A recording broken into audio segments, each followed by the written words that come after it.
and welcome to the first episode of the Sort of Young Person's Guide to Prog Rock. I'll be your host, Ian Prize. So this story starts recently when I was taking music lessons, and the teacher asked what music I liked, and I said, the Beatles.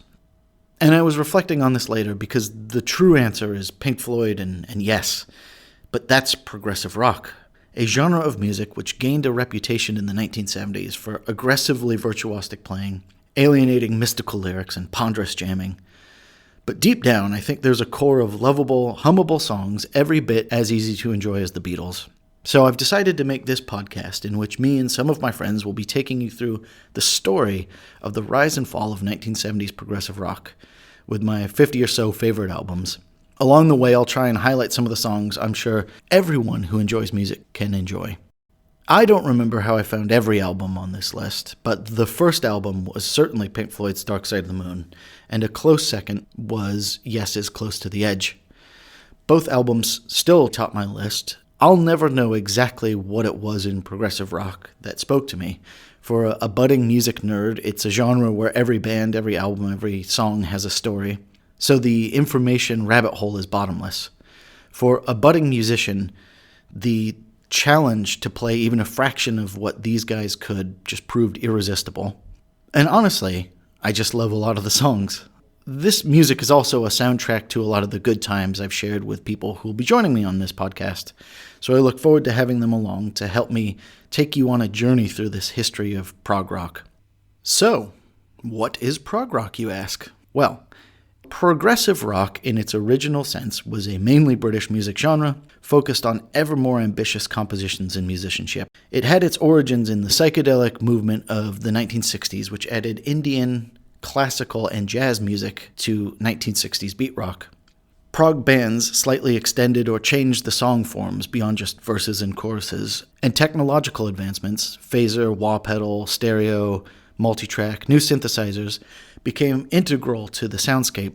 Also, bands were starting to sing about stuff other than love and cars, and they took longer to do it. So, in the wake of the Beatles, technically talented bands like the mystical Yes, the terminally unstable King Crimson, the folksy Jethro Tull, the theatrical Genesis, and the big stadium act Emerson, Lake and Palmer extended these song forms out, added new soundscapes, and sang fantastical lyrics about metaphysical nonsense.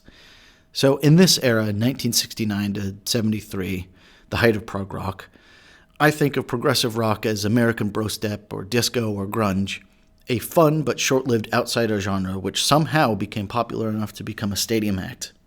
This classic era would spawn a handful of classic rock radio songs you've probably heard, such as Yes's Roundabout, I've Seen All Good People, Jethro Tull's Aqualung, and Emerson, Lake and Palmer's Carnival No. 9.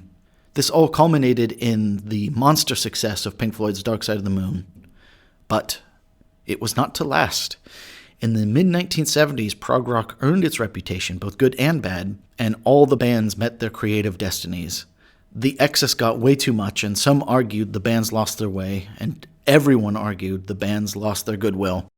A new crop of bands, Electric Light Orchestra, Rush, and Supertramp, would breathe new life and singable melodies into a new generation of prog rock-influenced classical rock. And in the 1980s, bands would try something new, revitalized by new musical styles.